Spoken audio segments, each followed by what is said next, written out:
On Doomsday, my husband Tremaine sued me for divorce, accusing me of being a failed mother and wife. He even demanded all the properties and custody of my daughter. However, inside the courtroom, I heard a shocking sentence.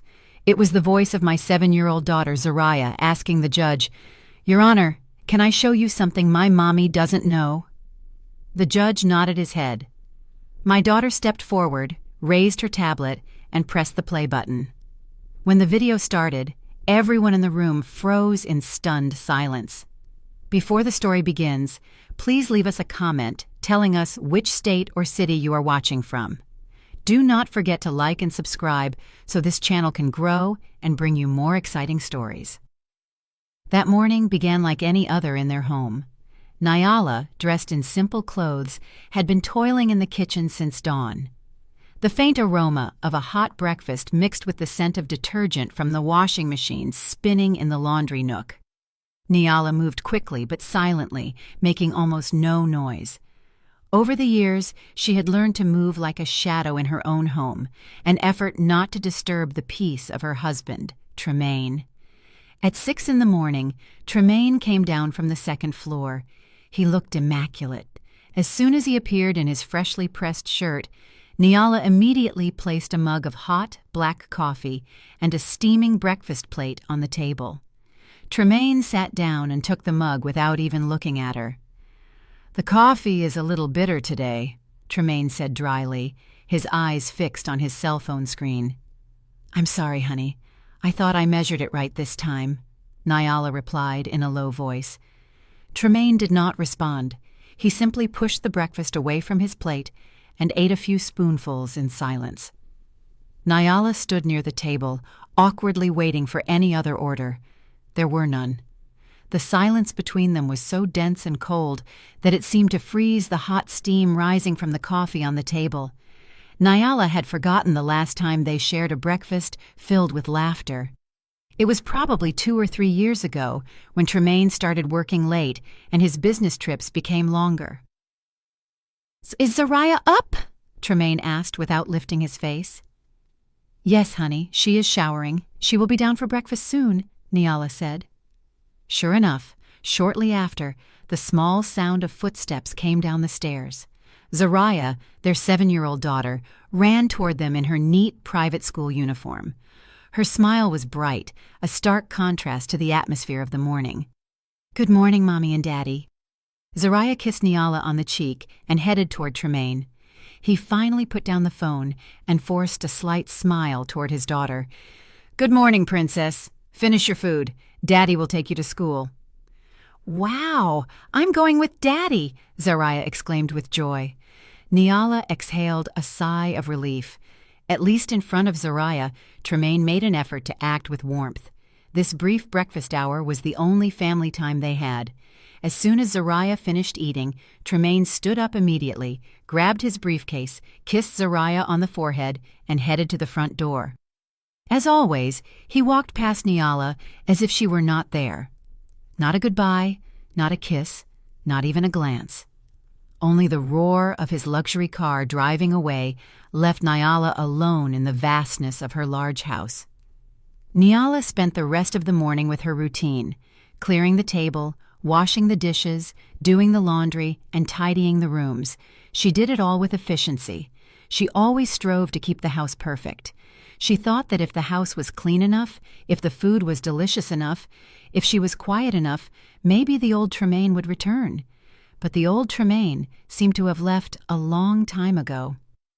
At noon, Nyala went to pick Zariah up from school. This was her favorite time of the day. She loved listening to Zariah chatter about her friends, her art class, or her lunchbox. "Mommy, today I got 5 gold stars from the teacher. I answered the question right," Zariah chirped happily, holding her mother's hand. "Wow, my daughter is so smart," Nyala congratulated sincerely, pinching her little nose. When they arrived home, while Nyala was helping Zariah take off her shoes, she heard the sound of a motorcycle pulling up in front of the main door. A uniformed courier shouted her name. "Nyala, a package for you!" Nyala frowned. She had not ordered anything. She walked to the front door and received a large, thick brown envelope. There was no sender name, only the logo of a law firm in the upper right corner. Nyala's heart began to beat uncomfortably. "Who is it, Mommy?" asked Zariah, who had followed her. "I don't know, Princess. It's probably just junk mail. Go change and then we'll have lunch," Nyala said, trying to keep her voice steady. After Zariah ran to her room, Nyala sat on the sofa in the living room. Her hands trembled slightly as she ripped open the envelope. Inside was a thick stack of papers. The first sentence on the top page made Nyala gasp for air. Petition for dissolution of marriage. Nyala's world seemed to stop. Her ears were ringing. She reread the words, hoping her eyes had deceived her. Plaintiff, Tremaine. Defendant, Nyala. Reason for the suit. The wife has totally failed in the fulfillment of her marital duties. Nyala felt nauseous. Failed. She had dedicated her entire life to this house. She had given up her career at Tremaine's request. She had taken care of Zariah. She made sure Tremaine's shirts were spotless every morning. What did he mean by failed? She continued reading the following chapters. Her eyes went out of focus at the demands Tremaine was presenting. The demands were cruel.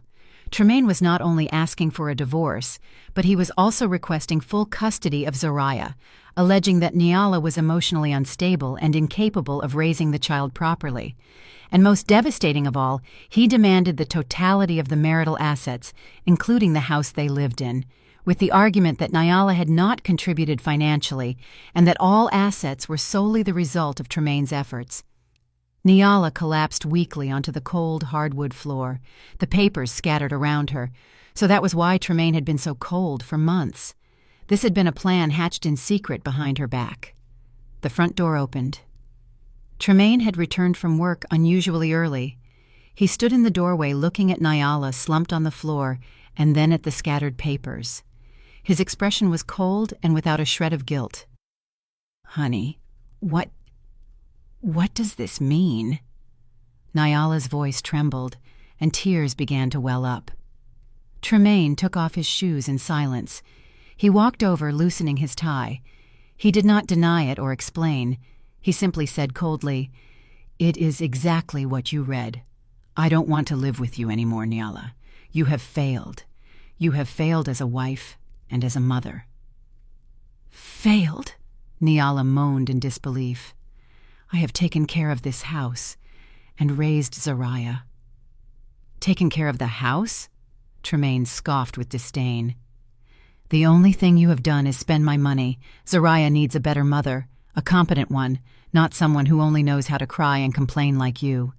But all the property, this house, and Zariah, honey, you can't take them from me." Nyala began to scream hysterically. Tremaine crouched down and looked at her with a sharp look filled with hatred that Nyala had never seen before. "I can and I will. My lawyer has all the evidence gathered. You won't get anything, Nyala. You will leave this house without a single dollar." Tremaine stood up and smoothed his suit. He looked toward the stairs, making sure Zariah couldn't hear. "And get ready." Tremaine grinned a chilling smile that froze Nyala's blood. "My lawyer says that even your own daughter will testify in court about how incompetent you are as a mother." Nyala froze in terror, and her heart shattered into pieces. Tremaine not only wanted to divorce her, but he wanted to destroy her completely. Nyala did not sleep that night. After the cruel confrontation, Tremaine had retired to the guest room and locked the door, as if Nyala were a threat. Nyala spent the night in her daughter's room, sitting in the chair by the bed, watching Zariah's peaceful face as she slept.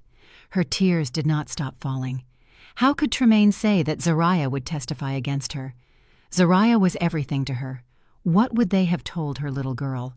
That thought tormented her more than any other accusation. The next morning, Tremaine acted as if nothing had happened. He woke Zariah up, prepared her uniform, and took her to school. He did not speak a word to Nyala. When Zariah asked why her mother had puffy eyes, Tremaine answered with indifference, "Mommy isn't feeling very well, Princess." After they left, true terror took hold of Nyala. She had to fight. She couldn't give up on Zariah so easily.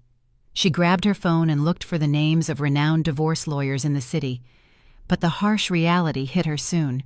Lawyers needed money, a retainer, a consultation fee. Nyala realized she had no money. For all these years, Tremaine had only given her a monthly allowance, budgeted exactly for groceries and Zariah's school expenses. There was no room to save anything. Her only hope was their joint account, the one she believed was their family emergency fund. With trembling hands, Nyala opened the banking app on her phone. She entered the password with her heart hammering. When the balance appeared on the screen, Nyala felt her legs fail. 0. The account was at $0. It couldn't be. There should be hundreds of thousands of dollars in there. Nyala refreshed repeatedly, hoping for a system error, but the number 0 stared back at her. She opened the transaction history, and her eyes widened with horror. Over the last 6 months, Tremaine had been systematically withdrawing large amounts of money, transferring them to another account Nyala didn't know. The last withdrawal had been made just 3 days ago, emptying the rest of the account. Tremaine had planned this. He wasn't just leaving. He had deliberately crippled her financially so she couldn't fight back. Nyala cried in despair. How was she going to hire a lawyer without a single dollar? She remembered her wedding jewelry. She ran to her room and opened her jewelry box. It was empty. Only a few imitation trinkets remained. Tremaine had taken even her heirlooms. In her desperation, Nyala remembered an old friend who worked at a legal aid agency. She called her and told her the situation between sobs. Her friend felt pity but couldn't do much, except give her a name. "His name is Attorney Abernathy," her friend said. "He has a small office on the 2nd floor of an old strip mall. He isn't an expensive lawyer, but he is honest and dedicated. Go see him. Explain your situation. Maybe he can help you." Nyala had no other choice. With the little cash she had left in her purse, she hailed a cab and went to the address her friend gave her. Attorney Abernathy's office was exactly as her friend had described, small, modest, and located on the 2nd floor of an old building with peeling paint. Attorney Abernathy was a middle-aged black man with thick glasses and a calm demeanor. He listened patiently to Nyala's story without interrupting, only nodding occasionally and taking notes. When Nyala finished, Attorney Abernathy exhaled a long sigh. "Nyala, this is going to be an uphill battle," he said in a low voice. "Your husband has prepared all of this very thoroughly. He doesn't just want a divorce. He wants to destroy you." "I know, attorney, but I don't care about the properties. I just want Zariah. Please help me. I don't have money now, but I will pay you. I will pay you in installments. I will do anything," Nyala pleaded desperately. Attorney Abernathy looked at her for a moment. "Let's leave the money issue for later, Nyala. What is important now is that we have to move fast. This lawsuit has already been filed. We have to prepare a response immediately." Attorney Abernathy asked Nyala to wait. He left the room and returned a few minutes later with a folder full of photocopies. They were the lawsuit documents filed by Tremaine's side. "Your husband's lawyer is Attorney Cromwell. He is known for being sharp and not hesitating to use dirty tactics," Attorney Abernathy said firmly. "Let's see what evidence they have presented." Nyala nodded. Her heart was beating hard. Attorney Abernathy opened the folder. The first page was photographs. Nyala went into shock seeing photos of the interior of her house, photos of dirty dishes piled in the kitchen, photos of the living room cluttered with toys, photos of dirty clothes piled in the laundry basket. "But this is unfair," Nyala protested. "These are photos he took when I was sick. I had a high fever for 3 days, and Tremaine didn't want to help at all. He took them on purpose." "Nyala, I'm afraid this is manipulated to make it look like you are a lazy person who doesn't maintain the house," Attorney Abernathy said with a bitter expression. They turned to the following pages. They were credit card statements. Nyala saw a list of charges for luxury handbags, jewelry, and dinners at expensive restaurants she had never bought. "That's not me. I didn't buy these things." "Was it an additional card in your name?" asked Attorney Abernathy. "Yes, an additional one. Tremaine managed it. He told me to use it if I needed to, but he took it often, saying his main card had exceeded the limit. Oh my God, he set me up. Nyala felt the world spinning. She realized that every small kindness from Tremaine was actually part of his evil plan. And then Attorney Abernathy stopped at a thick document toward the end. And this is the most damaging thing, Nyala. What is it, Attorney? It is the testimony of an expert witness, a child psychologist. Attorney Abernathy handed the report to Nyala. She read it. The report was written in cold, clinical terms. It said that the psychologist had conducted covert observations of Nyala's interactions with Zariah. The conclusion was that Nyala was emotionally unstable, neglected her daughter's needs, and was a detrimental mother to Zariah's psychological development. The report recommended full custody for Tremaine for the mental health of the child. This makes no sense. When? When was this observation done? I never met a psychologist. Nyala's voice shook violently.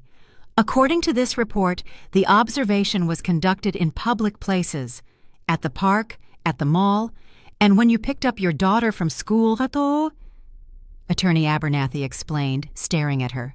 That's crazy. Zariah always seemed happy with me. This is defamation. Who is this psychologist? Attorney Abernathy flipped the cover of the report. Her name is Valencia, a lady named Dr. Valencia, he said. Here are all her credentials. She seems very professional and convincing. Attorney Abernathy looked at Nyala seriously. Nyala, do you know this woman, Valencia? Nyala shook her head, bewildered. Her tears began to fall again. No, Attorney, I don't know her. I have never seen her in my life. The reality of living under the same roof with the man who planned to destroy her was a silent hell. Tremaine had not left the house. He had simply moved into the guest room. The once warm house now felt like a frozen battlefield, with emotional landmines hidden in every corner. Nyala had to live with her enemy, see him every morning, and pretend everything was normal in front of Zariah. Tremaine executed his strategy perfectly in front of the child. He was the best father in the world. He used to come back from work earlier than usual, something he hadn't done in months. He brought expensive gifts. One night he came back with a big box featuring a cartoon princess. "This is your new tablet, Zariah," Tremaine exclaimed, hugging the girl. "This is much better than the old one. It has a better camera, and Daddy installed lots of games for you." Zariah's eyes shone. "Wow, thanks, Daddy." Nyala, who was folding laundry in the living room, could only swallow hard. Her heart ached. She knew what Tremaine was doing. He was buying their daughter's loyalty. Nyala couldn't compete. She didn't have $1 to buy Zariah anything. "You see, Princess," said Tremaine, looking at Nyala with a sneer while turning on the new tablet. "When you live with Daddy later, you'll be able to buy a new toy every week, unlike someone who only knows how to fold clothes."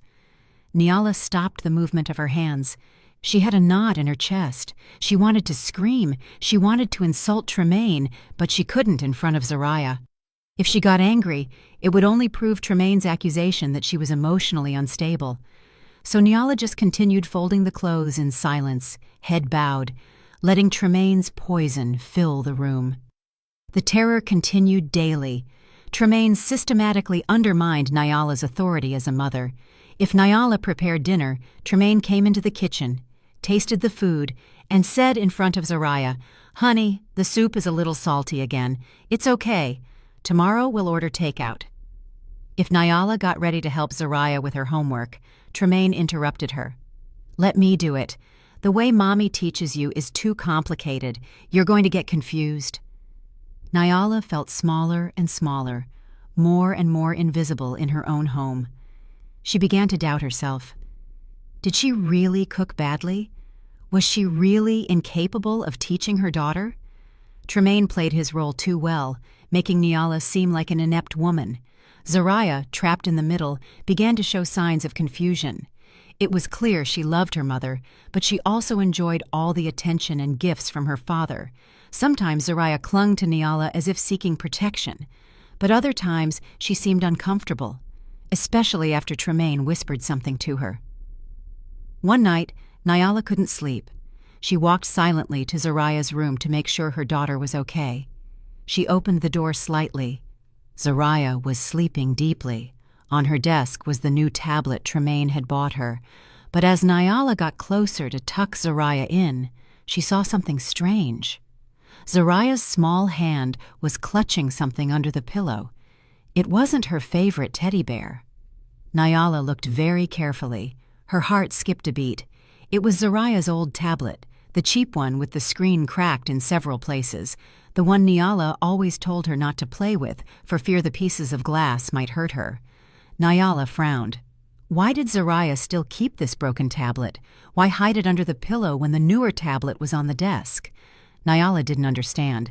She thought it was just a child's emotional attachment to an old toy. She didn't know that broken tablet held a secret that was going to change everything. She returned to her room. Her mind was even more confused. The climax happened a few days later. Nyala was waiting for Zariah to return from school. She had promised Zariah she would bake her favorite chocolate cake, but an hour passed after dismissal time, and Zariah didn't arrive. Nyala called the school. They told her Zariah had been picked up by Tremaine. Nyala's heart sank. Tremaine hadn't told her anything. She called Tremaine several times, but he didn't answer. 2 hours passed. 3 hours passed. Nyala was almost crazy with worry, pacing back and forth in the living room with tears in her eyes. It wasn't until 9 at night that she heard Tremaine's car. Zariah entered laughing, carrying a large bag full of things from an amusement park. Behind her, Tremaine walked calmly with a smirk. "Where have you been, honey? Why did you take Zariah without telling me? I was dying of worry," Nyala shouted with a voice containing tears and rage. "Daddy took me to Wonderland Park, Mommy. It was so much fun," Zariah exclaimed happily. Tremaine looked at Nyala coldly. "So what? I'm her father. I have the right to take my own daughter. Besides, you aren't doing anything at home." "But you should have told me. Why? So you could ruin our fun with your drama?" It was then that Nyala smelled it. It was a woman's perfume, a soft but unfamiliar scent permeating Tremaine's shirt. It wasn't Nyala's perfume, nor was it the cologne Tremaine usually wore. "Honey, you—" Tremaine followed the direction of Nyala's gaze. He knew she had smelled it. He didn't flinch. Instead, he smiled. He waited for Zariah to run to her room to put away her new toys. Alone, Tremaine approached Nyala. His face was very close, and his voice hissed low, full of venom. "Did you notice? Did you really think I was going to live forever with a woman as boring as you? You are nothing compared to her." Nyala took a step back, gasping for air. There was another woman. All of this, all the accusations, were nothing more than an attempt to get rid of her to be with the other one. "Who is she?" Nyala whispered. "None of your business. She is a successful, intelligent woman who knows how to please a man, unlike you." That night, Zariah came to Nyala's room. "Mommy, why are you crying?" Nyala wiped her tears immediately. "I'm okay, Princess. My head just hurts a little." Zariah looked at her mother with a look hard to decipher. "Are you really sick, Mommy? Daddy says that since you are sick, you are often sad and angry. Daddy said that if I go live with him later, Mommy will be able to rest and get better." Nyala's heart shattered. Tremaine had been injecting poison into her little daughter's mind. He had manipulated Zariah into believing it was an act of kindness to leave her side because her mother was sick. Nyala hugged Zariah tight. "Zariah, listen to me. I am not sick. I just love you so much. I promise I won't get angry anymore." But the damage was already done. Nyala saw hesitation in her daughter's eyes. Tremaine, who was listening to the conversation from the doorway, only sneered in the darkness. He walked past Nyala, who was still stunned, and gave a little tap on his wife's shoulder, feigning sympathy. "Enjoy your time," Tremaine mocked in a low voice in Nyala's ear. "Soon she won't even want to call you Mom." The mediation hearing was a cruel joke. They were seated in a small, stuffy room. The court-appointed mediator tried to find middle ground. Attorney Abernathy began with a calm voice. "Tremaine, Nyala doesn't ask for much. She only wants custody of Zariah, or at least shared custody. Regarding property, we can talk about it." Before Attorney Abernathy could finish, Attorney Cromwell, well-dressed and expensive, interrupted him quickly. "There is nothing to talk about," Attorney Cromwell said harshly. He slammed the file he had in his hands onto the table. "Our client's position is clear. Nyala is the failed party in this marriage. It has been proven that she has failed in maintaining the home and raising the child. Our client demands full custody for Zariah's future." Tremaine sat beside him with a blank face, as if he were the victim. "I only want the best for my daughter," he said with a tone of fake sadness. "Taking her mother away is the best for her?" Nyala trembled. Attorney Cromwell chuckled. "Nyala, if you keep insisting, we will take this to trial, and I assure you that all the evidence we have will humiliate you. The photos, the credit card statements, the expert testimony. You had better sign this agreement. Our client is being benevolent by allowing you to leave the house without any countersuit. Leave my house with nothing and without Zariah." "Are you crazy?" Nyala screamed. The mediator tried to intervene, but Tremaine and his lawyer were inflexible. The mediation broke down completely. Attorney Abernathy patted Nyala on the shoulder as they left. "Stay strong, Nyala. The real fight begins now." The first day of trial approached. Nyala had a knot in her stomach since morning. Attorney Abernathy reminded her to keep calm at all costs. The courtroom was cold and intimidating, with high wooden walls, heavy chairs, and the judge's gavel looking very authoritative. Tremaine was sitting on the opposite side, looking very confident with Attorney Cromwell. The trial began. Attorney Cromwell was first. He spoke fluently, and his voice was loud and sure. He presented his version of the facts. He showed the photos of the messy house, accusing Nyala of being a lazy and dirty housewife. He showed the credit card statements, accusing Nyala of being wasteful and financially irresponsible. "Your Honor," Attorney Cromwell said dramatically, "while my client Tremaine worked hard to earn money, his wife was at home wasting it and neglecting her daughter and her home." Nyala wanted to scream that it was all a lie, that Tremaine had set her up, that he had used the card, that he had taken the photos on purpose when she was sick. But the only thing she could do was clasp her hands under the table. Attorney Abernathy stopped her with a reassuring look. When it was Attorney Abernathy's turn, he tried to refute. He explained that the photos were taken out of context. He explained that the credit card statements had been used by Tremaine himself. But his arguments sounded weak. It was Nyala's word against the physical evidence presented by Attorney Cromwell. The judge took notes, but his expression was unreadable. And then came the moment Nyala feared most. "The plaintiff calls his expert witness," Attorney Cromwell said. "Dr. Valencia, child psychologist." The courtroom door opened. A woman entered. Nyala held her breath. The woman was beautiful, very elegant. She had her hair pulled back neatly, wore a professional blazer, and walked with a confident stride. She didn't look like an evil woman at all. She looked convincing. As the woman took her oath, Nyala smelled the same perfume, the same fragrance that permeated Tremaine's shirt that night. Nyala's heart stopped.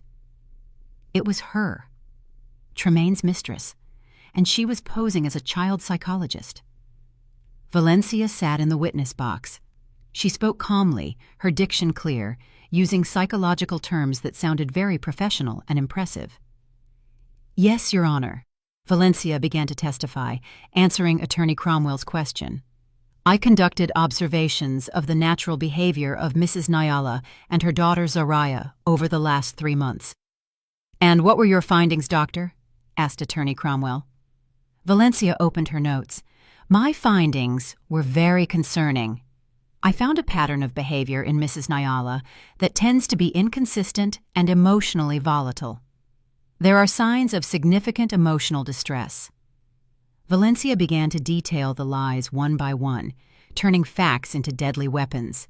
First observation. At a shopping mall, Mrs. Nyala pulled Zariah forcefully, speaking to her loudly, which made Zariah cry in fear in front of people. This shows a low capacity for emotional regulation. Nyala closed her eyes. She remembered that day. Zariah had almost thrown herself toward the wrong escalator, and Nyala had shouted and pulled Zariah back in shock. "Zariah, be careful!" She wasn't angry. She was terrified that Zariah would get hurt. But Valencia had turned it into verbal abuse. "Second observation, in a park," Valencia continued. Mrs. Nyla seemed to be more absorbed in her phone, ignoring Zariah, who was playing alone.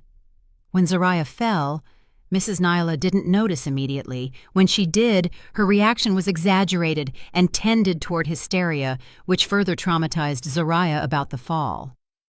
Another lie. Nyala remembered she was texting about the grocery list Tremaine had asked for. Zariah tripped, and Nyala got genuinely scared. She ran immediately, hugged, and consoled Zariah. Her reaction was that of a concerned mother, not a hysterical one. "My conclusion," said Valencia, staring at the judge with a steady voice, "is that Mrs. Nyala does not have the stable emotional capacity to raise a 7-year-old girl. There are strong signs of parentification syndrome where Mrs. Nyala subconsciously projects her own unhappiness and emotional problems onto the child. For Zariah's mental health, I strongly recommend full custody for the father, Mr. Tremaine, who is the more stable figure." The room fell silent. Valencia's testimony was very powerful, very scientific, very destructive. Nyala cried silently. "It's a lie," she whispered to Attorney Abernathy. "It's all a lie. She is Tremaine's mistress. It's her." "Calm down, Nyala," Attorney Abernathy replied tensely. "Don't react. That's what they want."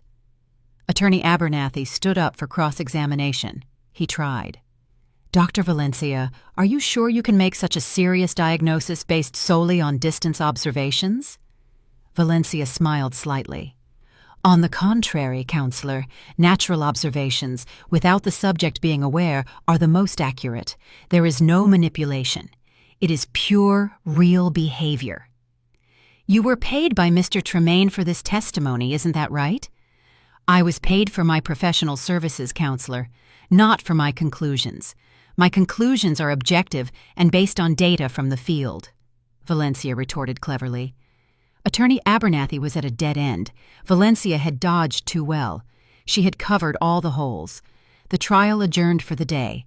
Nyala left the room with her legs shaking. She felt destroyed.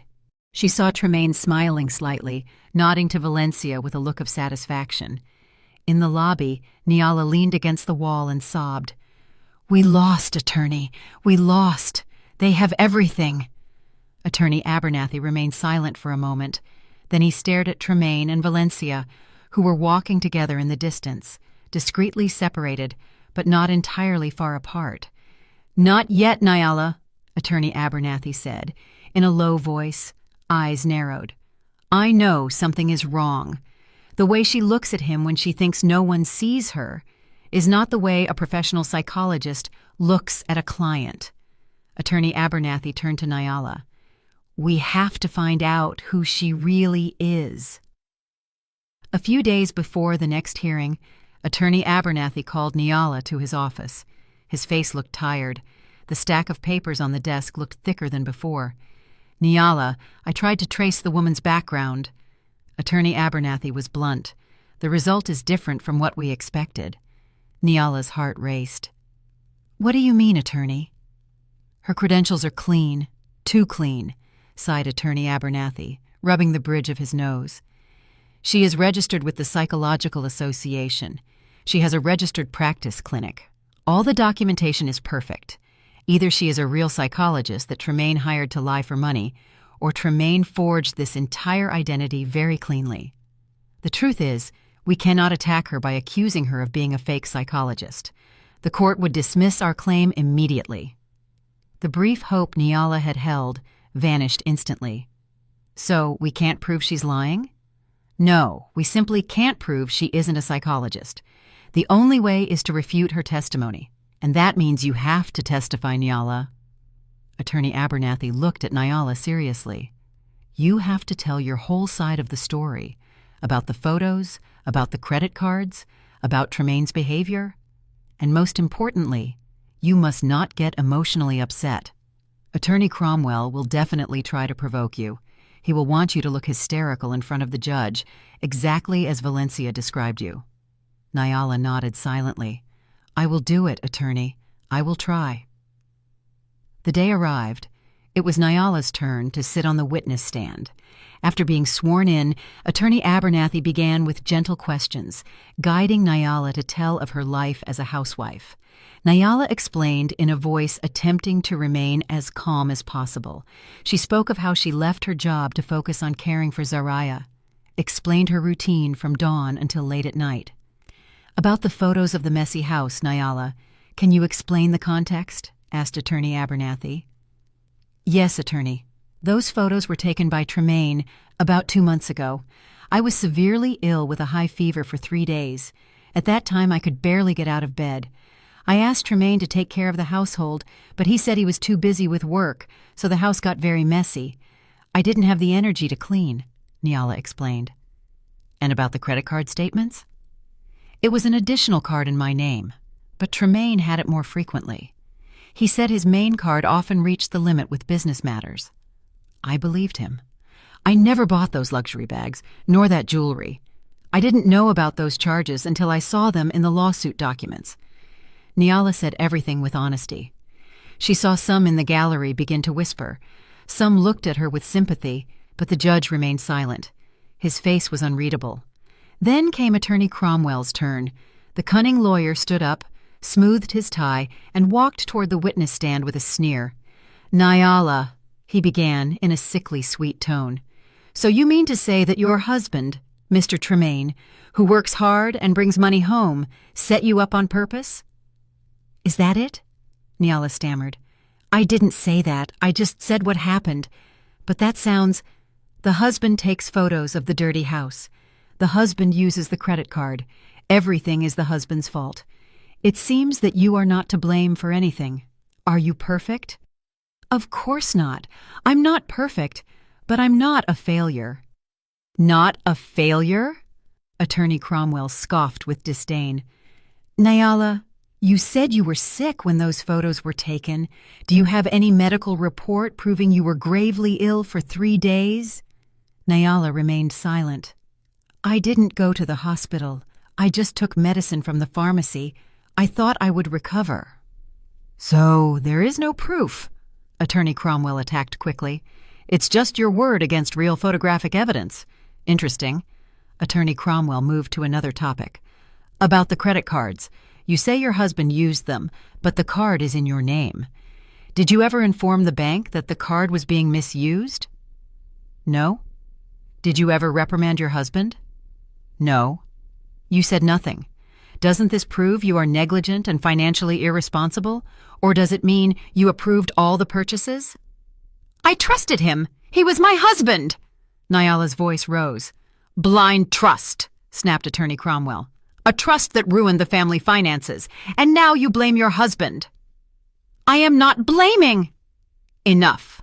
Attorney Cromwell raised his hand, returned to his table, and picked up a large printed photo.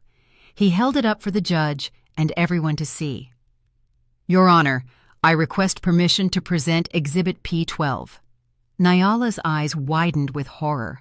It was a photo of her in her bedroom, a few weeks before the divorce papers arrived, hair disheveled, crying and screaming. Mrs. Nyala, can you explain this photo? Asked Attorney Cromwell with a triumphant tone. Nyala trembled violently. Tears began to well up again. Isn't this real proof of what Dr. Valencia said? Volatile emotions, hysteria. Is this the face of a competent mother? You don't understand, Nyala wailed. Her tears were now pouring down. That night, Tremaine had just come home. He called me a useless wife. He said I was a burden. He insulted me. He said I didn't deserve to be Zariah's mother. He provoked me. So you admit it? Attorney Cromwell attacked without giving her a breath. You admit you screamed hysterically. You admit you lost control. You are emotionally volatile, exactly as Dr. Valencia described, right? No! Shouted Nyala. She stood up from her chair. He set me up. He took the photo of me in secret after hurting me. He is a devil. He is—" "Enough!" The judge's gavel struck hard. "Witness, calm down. Sit down," Nyala sobbed. Her shoulders shook. She slumped back into her chair. Destroyed. Everything destroyed. She had behaved exactly as Tremaine and Attorney Cromwell wanted. She looked hysterical. She looked unstable. She looked the image of the failed mother they had fabricated. She looked toward Tremaine's side. The man had his head bowed, making a fake grimace of sadness, as if he were hurt by his wife's instability. Attorney Cromwell smiled smugly. The judge shook his head slowly. His expression was clear. He had already taken a side. That day's trial ended with total destruction for Nyala's side. Attorney Abernathy tried to console her as they left, but Nyala felt numb. "It's over, Attorney," she whispered weakly. That night was the longest of her life. The sentencing hearing was going to be the next day. Nyala knew she was going to lose. She was going to lose Zariah. She went into Zariah's room. Her daughter was already asleep. Tremaine was not home, probably celebrating his victory with Valencia in advance. Nyala sat at the foot of the bed, stroking her daughter's hair. Her tears fell silently onto Zariah's cheek, and the girl stirred a little. "Mommy." Zariah opened her eyes, half asleep. "Shh. Go back to sleep, princess," whispered Nyala, her voice hoarse from crying. She hugged her daughter tight, maybe the last hug as a full mother. "I want you to know, whatever happens tomorrow, Mommy loves you very much, always." Sensing her mother's sadness, Zariah hugged her back tightly. "I love you too, Mommy." Nyala undid the hug slowly. It was then she saw it again. The corner of the old cracked tablet was sticking out from under Zariah's pillow. Zariah was clutching it tightly, even while sleeping. Nyala couldn't understand why Zariah was so obsessed with that broken object, but that night she was too destroyed to think deeper about it. She simply kissed her daughter on the forehead and left to face the end of her world. The courtroom was colder than usual. The morning air was heavy and suffocating. Nyala sat rigidly in her chair, eyes puffy and empty. She hadn't slept all night. Beside her, Attorney Abernathy stared ahead with a somber expression. He knew he had done everything possible, but like Nyala, they faced a giant wall. The atmosphere on the opposite side of the room was very different. Tremaine looked fresh and confident in a new suit. He smiled occasionally and exchanged quiet jokes with Attorney Cromwell. Victory was before his eyes. In the gallery, Nyala saw Valencia. The woman was seated elegantly, dressed in a cream-colored dress, looking at Nyala with a barely visible smile, the smile of the victor. The judge entered. The room fell silent instantly. Nyala's heart beat so hard it hurt. "In the matter of the divorce petition, registry number, family court case number," the judge began formally, "today's subject is the reading of the verdict. But before that—" He requested both parties present their closing arguments. Attorney Cromwell stood up first. He summarized his victory skillfully. "Your Honor," he said loudly, "during this trial we have seen irrefutable evidence. The photographic proof showing Mrs. Nyala's neglect of household tasks, the financial proof showing her irresponsibility, and most importantly, the testimony of the eminent child psychologist, Dr. Valencia, who objectively and scientifically presented the defendant's emotional instability." Attorney Cromwell pointed to Nyala. "We even witnessed Mrs. Nyala's hysterical conduct in this courtroom during the last trial, which supports Dr. Valencia's diagnosis and is clearly recorded." He turned toward Tremaine. "On the other hand, we have Mr. Tremaine, a capable father, financially successful, and above all emotionally stable and genuinely concerned for his daughter's future. Your Honor, the choice here is very clear. It is not about punishing the wife, but about saving the child. For Zariah's best interest, I beg you to grant full custody to our client, Mr. Tremaine, and approve his request for division of assets." Attorney Cromwell sat down with a smug smile. Now it was Attorney Abernathy's turn. He stood up slowly, looked around the room without looking at the judge. "Your Honor," began Attorney Abernathy with a soft but firm voice, "what we have witnessed here is not proof. It is character assassination, a very well-planned defamation. Photos can lie. One can take a photo of the best chef's kitchen in the world at the wrong moment and make it look dirty. Statements can be manipulated, especially when one party has total financial control and the trust of the other. And the expert testimony, the testimony of an expert who only observed from a distance and drew radical conclusions from a few fragments of incidents out of context, is stronger than the deep maternal love a mother has accumulated over 7 years." Attorney Abernathy looked directly at Tremaine. "Your Honor, we are not saving a girl. We are witnessing a greedy husband try to get rid of his wife, steal her assets, and cruelly take away the only thing that is most precious to her, her daughter. Nyala is a good mother." His voice trembled slightly with emotion. "She is not perfect. No mother is. But she has dedicated her life to Zariah. Do not allow this well-woven defamation to destroy that bond. I beg you to judge with conscience." Attorney Abernathy sat down. The room was silent. His argument had been excellent, emotional, but Nyala knew it wasn't enough. Attorney Abernathy's argument was based on belief. Attorney Cromwell's argument was based on physical evidence and expert testimony. In the eyes of the law, the winner was already obvious. The judge cleared his throat, put on his glasses, and opened the thick file in front of him. This was the moment. Having reviewed all documents from both parties, heard all testimonies, and considered all evidence presented, the judge began with an expressionless tone. Her heart shrank.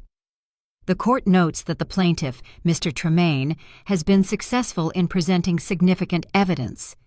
The judge continued. Nyala lowered her head and closed her eyes. "First, the visual evidence. That is, the photographs demonstrated the negligence of the defendant, Mrs. Nyala, in household management. Second, the financial evidence demonstrated a considerable spending imbalance on the credit card in the defendant's name." Every sentence was a knife cut. "And most damaging," said the judge, his voice sounding definitive, "is the testimony of the expert witness, Dr. Valencia, regarding Mrs. Nyala's emotional state.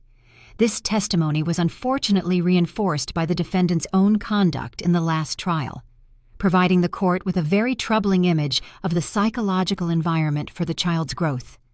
Nyala began to cry silently. It was over. Tremaine looked at Nyala, and a slight, cruel smile of victory appeared at the corner of his mouth. Valencia, behind him, sat up straighter in her seat, ready to applaud.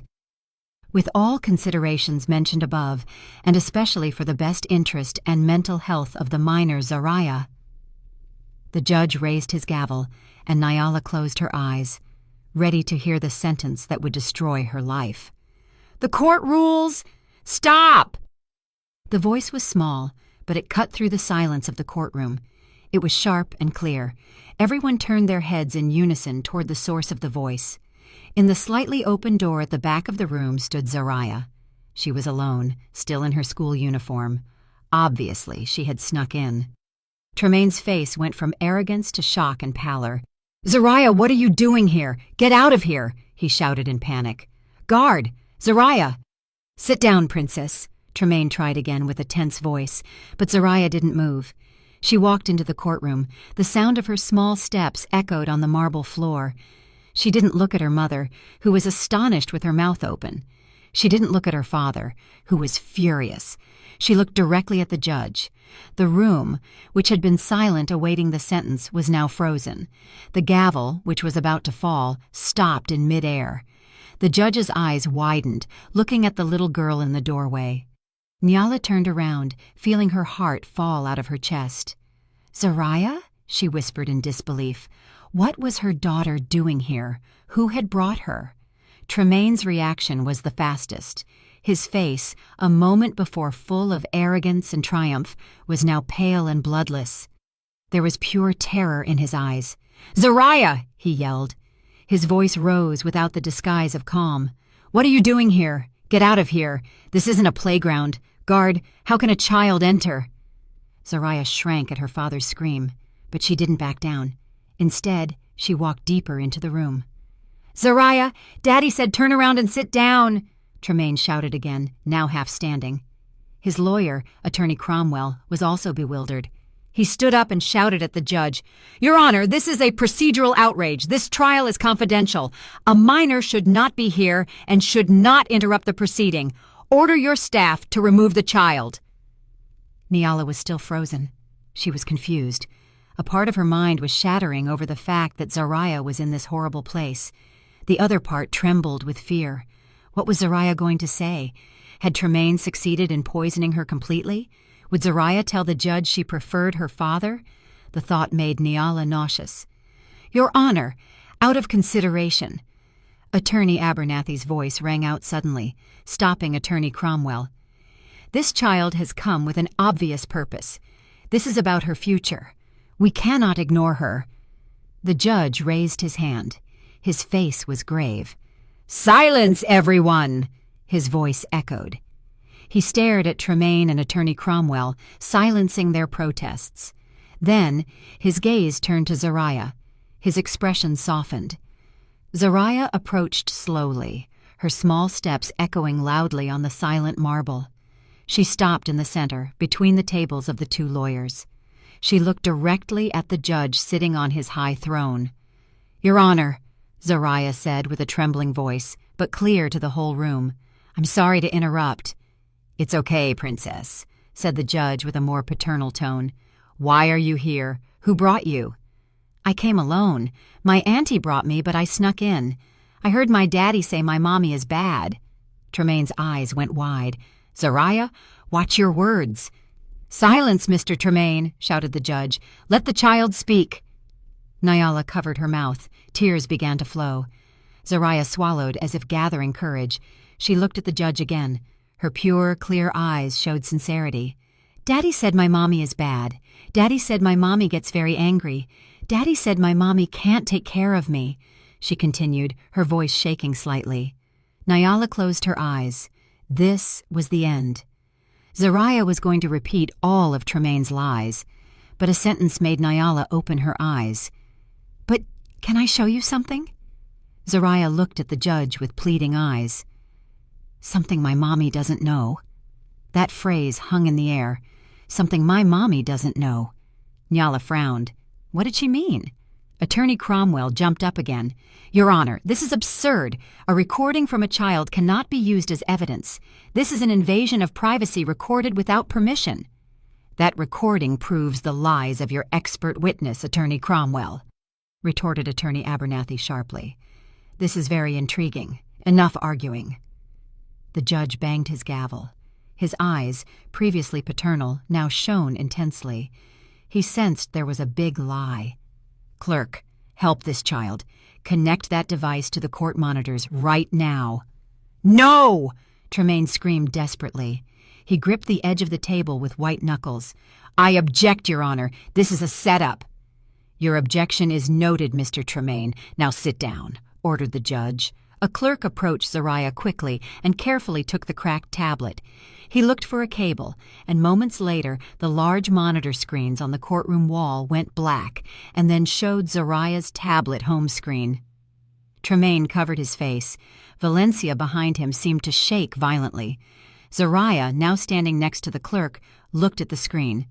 She didn't look at Nyala or Tremaine. She was focused on her mission. "This one," she pointed to a video file in the gallery. The clerk clicked on it. A video thumbnail appeared. "Go ahead, Princess," said the judge. "Play the video." Zariah stretched out her small index finger. She pressed the play button on the screen. The video started. The large monitor screen flickered. The shot was slightly shaky and tilted. The angle was low, as if recorded from behind something. A quiet laugh was heard. "It's our living room," whispered Nyala, recognizing the sofa and the large plant pot in the corner of the room. The video seemed to have been taken from behind that pot, where Zariah often hid while playing hide-and-seek. And then 2 figures entered the recorded shot. Tremaine and Valencia. Not Valencia in the professional blazer like in court, but Valencia in fine, comfortable loungewear. Her hair was down. Tremaine entered laughing and immediately hugged Valencia from behind, kissing her on the neck. "Oh my God!" A muffled exclamation was heard throughout the room in unison. Nyala froze with her breath caught in her throat. So the perfume, her suspicions, everything was true. The woman who gave false testimony to ruin her was the same one sleeping with her husband in her house. On the other side, Attorney Cromwell stared at the monitor with his mouth open. He turned to Tremaine with a look of horror, as if saying, "You never told me this." In the gallery, Valencia lowered her head, trying to hide her face. And then the voices of the figures in the video were heard clearly in the silence of the courtroom. Valencia's voice. "Are you sure your plan will work? Your wife is so stupid." Tremaine's voice, laughing with certainty. "Stupid and submissive. She won't suspect anything. All the money has already been transferred to your account, baby." "Are you sure?" Nyala felt her legs fail. Her money, her joint account, had been transferred to Valencia's account. "Oh, God," Attorney Abernathy murmured beside her, his eyes fixed on the screen. The video continued. Tremaine sat on the sofa and pulled Valencia onto his lap. Tremaine's voice. "Once the verdict comes out tomorrow, I will officially get custody of Zariah. We will sell this house from hell immediately and move to Switzerland, far away from her." Valencia's voice, coquettish. "And Zariah seems very attached to her mother." This was the part that hurt Nyala the most. She held her breath, waiting for Tremaine's answer. Tremaine's voice, disdainful.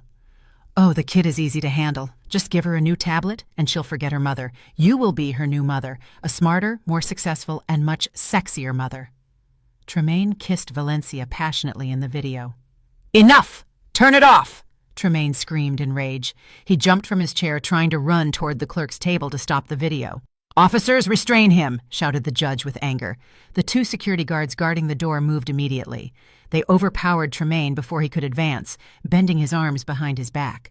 Tremaine twisted like an animal in a trap. "Let me go! It's not true! It's manipulated!" Tremaine screamed desperately. "Silence him!" ordered the judge. "Continue the video. I want to see it to the end." The video continued playing, oblivious to the chaos in the room. Now it was Valencia's turn to speak. Valencia's voice. "I'm still a little worried. What about my testimony as a psychologist?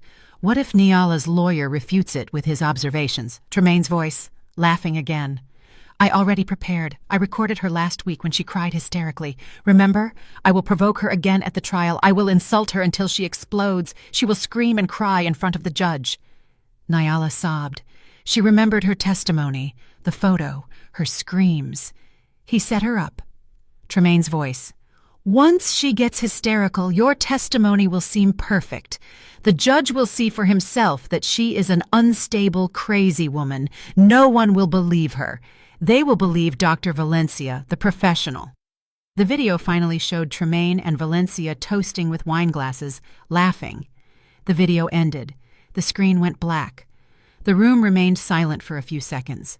The only thing heard was Nyala's sobbing and Tremaine's panting breath under the guard's control. Everyone in the room, the judge, the clerks, the gallery, and even Attorney Cromwell, stared at the black screen with horror. They had just witnessed a very well-planned evil conspiracy. Fraud, perjury, money laundering, and manipulation of the court. In the gallery, some people began to turn their heads looking for Valencia. "There she is! It's the woman!" someone shouted. Valencia realized she was completely exposed.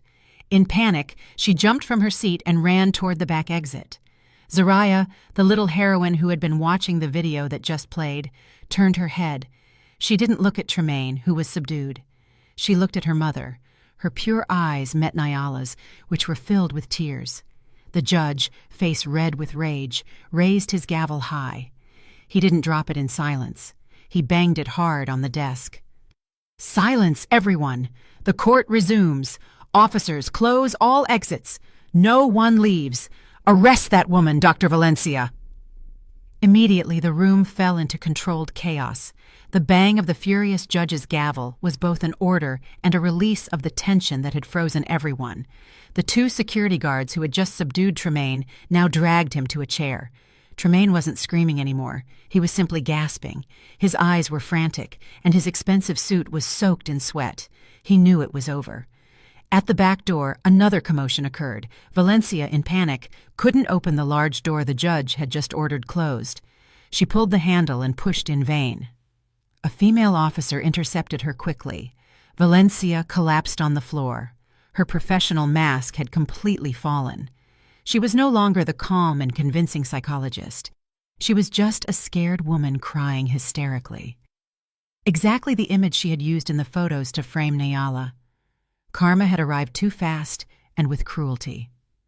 "Bring her here," ordered the judge with a cold and unforgiving voice. The officers dragged the sobbing Valencia to the front and sat her in the witness stand, which now felt like the defendant's bench. Across the room, Tremaine's lawyer, Attorney Cromwell, looked like a melting wax doll. His face was pale, and his tie was crooked. He no longer looked at the judge. He looked at the stack of papers piled in front of him without an answer.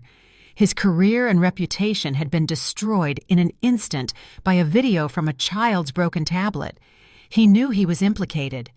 He might not have known about the affair, but he knew about the manipulated photo evidence and the testimony prepared to frame Nyala.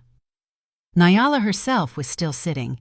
She watched the scene before her eyes like it was a movie. Her sobs had calmed down, replaced by a frozen shock. Beside her, Attorney Abernathy gave her a gentle pat on the back, but his eyes stared fixedly at the judge, ready for the final blow. Zariah stood silently next to the clerk. She was the center of calm in the storm. She only watched her mother as if making sure she was okay.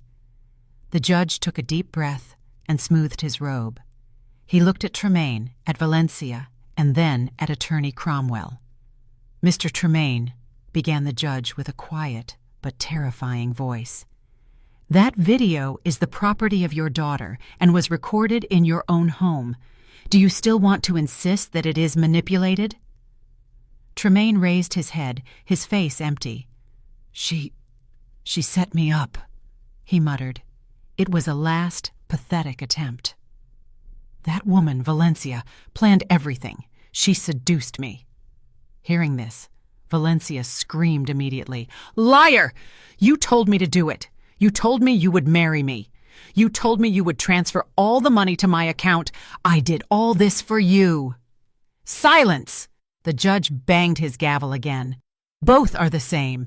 Your confessions have already been recorded in the court record." The judge turned to Valencia. "Ms. Valencia, you sat on this stand under oath and gave false testimony. You used your professional credentials to destroy a mother's life and aid in a crime. You not only violated your code of ethics, but you committed perjury before this court." The judge looked at Attorney Cromwell. "And Attorney Cromwell, did you know or should you have suspected that the evidence you presented, including this testimony, was false? You tried to provoke the witness in the last trial to fit your client's false narrative. You have disgraced this profession. I will have the Ethics Committee revoke your law license." Attorney Cromwell bowed his head, unable to say anything. Finally, the judge looked at Tremaine. His gaze was so piercing, it seemed to flay the man alive. "Mr. Tremaine, you entered this courtroom demanding justice. You accused your wife of failure, accused her of instability, demanded her assets, and most heinous of all, demanded to separate a child from her mother." The judge lifted Tremaine's lawsuit file and held it up. "Let's review your lawsuit. First, the accusation that the wife failed and neglected the home, proven false. The video just demonstrated that you conspired to defame her." The judge threw a sheet from the file to the floor. "Second, the accusation that the wife was financially irresponsible and wasteful. Proven false. The video is a confession that you stole money from your joint account and transferred it to your mistress's account.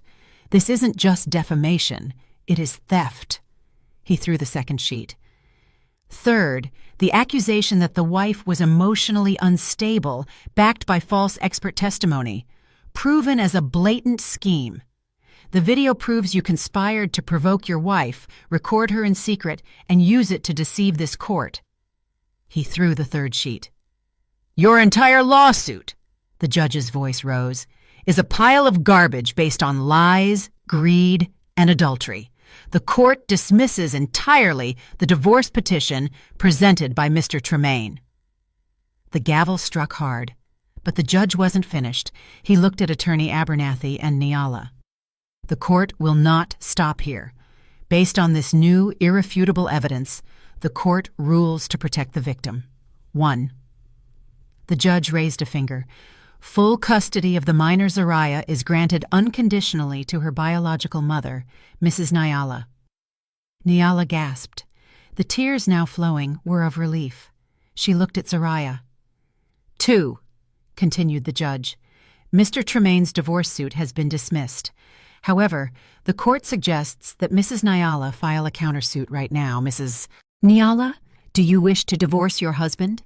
Attorney Abernathy whispered. Nyala, with a trembling but firm voice, looked directly at Tremaine, who was now defeated with his head bowed. Yes, Your Honor, I demand a divorce right now. Good, exclaimed the judge. The court grants the divorce to Mrs. Nyala on the grounds of adultery and fraud by the husband. Full custody to Mrs. Nyala. 3. The judge stood up now. All assets in the name of Mr. Tremaine and Ms. Valencia will be frozen immediately. The court orders a full investigation to trace all funds stolen from Mrs. Nyala. The house currently occupied is declared total property of Mrs. Nyala and Zariah. And 4. The judge's voice now resonated throughout the room. Based on the video evidence and the confessions in this room, I order the immediate arrest of Mr. Tremaine and Ms. Valencia for multiple criminal offenses, including conspiracy to commit fraud, perjury, domestic theft, and tampering with evidence in a court of law. Take them away. The security guards immediately handcuffed Tremaine. The man who had entered that morning with arrogance was now taken out with his head bowed. He walked past Nyala. He didn't dare look his wife in the eye. Valencia was also handcuffed. Her screams dried up, leaving only a puffy and messy face. She was dragged away. Her career and her freedom were gone. Nyala was still sitting, trembling. Attorney Abernathy smiled from ear to ear. We won, Nyala. We won. Nyala couldn't speak. She simply stood up and walked slowly toward the center of the room. Zariah ran toward her. Nyala knelt and hugged her daughter tightly, as if hugging her savior. She cried on her small shoulders, not tears of sadness, but tears of a mother saved by her little heroine. The aftermath of Judgment Day spread like wildfire. The story of the broken tablet made headlines everywhere. The story of the greedy husband, the fake psychologist, and the 7-year-old heroine dominated local news for weeks. The first few weeks were a blur for Nyala and Zariah. Attorney Abernathy took care of everything. By order of the judge, all of Tremaine and Valencia's assets were frozen. The investigation proved that Tremaine had transferred nearly $1 million to Valencia's account over the last year. All the money was seized and returned to Nyala's new account. The big, cold house was now officially Nyala's. But Nyala couldn't stay there anymore. Too many bad memories, too many shadows of Tremaine and Valencia in every corner. With Attorney Abernathy's consent, Nyala sold the house. The proceeds from the sale were more than enough to start a new life. The punishment for the villains was swift and severe. Given the overwhelming evidence, Tremaine was sentenced to 12 years in prison for fraud, theft, and perjury. Valencia, whose psychologist credentials turned out to be real but criminally used, was sentenced to 8 years, and her license to practice was permanently revoked. The cunning attorney Cromwell was immediately disbarred by the Ethics Committee and faced criminal charges for his participation in the conspiracy. Karma had been paid in full. 3 months after that Judgment Day, the laughter of children was heard in a small green park. Nyala, with the weight of worry gone from her face, smiled as she watched Zariah on the swing. They had moved, not to a big house, but to a modest and cozy 3-bedroom apartment. It was full of photos of the two of them and smelled of cookies Nyala had baked. Nyala had started a small catering business from home. Her culinary skills, which Tremaine always belittled, were now praised by many. Orders were coming in. She was busy and tired, but happy. She was independent. "Mommy, look!" Zariah ran toward Nyala, who was sitting on a park bench. Her hands were dirty with soil. "The flowers are going to bloom soon." Nyala smiled, stroking Zariah's short hair. "Wow, my daughter is very good at planting things." They sat side by side for a while, enjoying the afternoon sun. There was a question Nyala hadn't had the chance to ask calmly. "Princess," began Nyala softly, "can I ask you something?" "What, Mommy?" Zariah looked at her with clear eyes. "The video on the old tablet. Why? Why did you record it?" Zariah was silent for a moment, as if remembering. "Because I didn't like Auntie Valencia." "Why didn't you like her?" "Auntie Valencia pretended to be nice, smiled at Mommy, and talked to you at the mall. But when Mommy went to the bathroom, she told Daddy, 'Your wife takes too long.' And in the park, too. She saw me, but she told Daddy that Mommy wasn't watching me. But Mommy was watching me." Nyala was amazed. Her little daughter was a sharp observer. "And that night," continued Zariah, "Daddy said he was working late, but I heard his car come back. I wanted to show Daddy my new drawing, but when I went down, I saw Daddy come in with Auntie Valencia. Daddy hugged her right away. I got scared, so I hid behind the flower pot. So I recorded there. Yes, I used the old tablet to record. I remembered Mommy said that if there are bad people, there must be proof. And I had the old tablet with me." Nyala's heart warmed.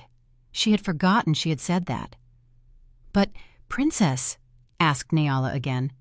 This was the most important question. "Why didn't you tell Mommy? Why did you keep it a secret?" Zariah interrupted herself in a low voice. "Daddy said Mommy shouldn't know." Nyala frowned. "Daddy told you that?" "Yes, in the video Daddy told Auntie Valencia, 'My wife is stupid. She won't know.' Zariah thought it was a big secret because Daddy said Mommy shouldn't know, so I kept it. I didn't want Daddy to get mad if Mommy found out." It was the pure logic of a child. She had aggravated her father's crime, but she had kept it secret because her own father had told her her mother shouldn't know. "So why did you show it in court?" "Because the judge was going to take Zariah away from Mommy. Daddy said Mommy was bad, and Auntie Valencia also said Mommy was bad, and that's not true." Zariah had tears in her eyes. "I don't want to be separated from Mommy.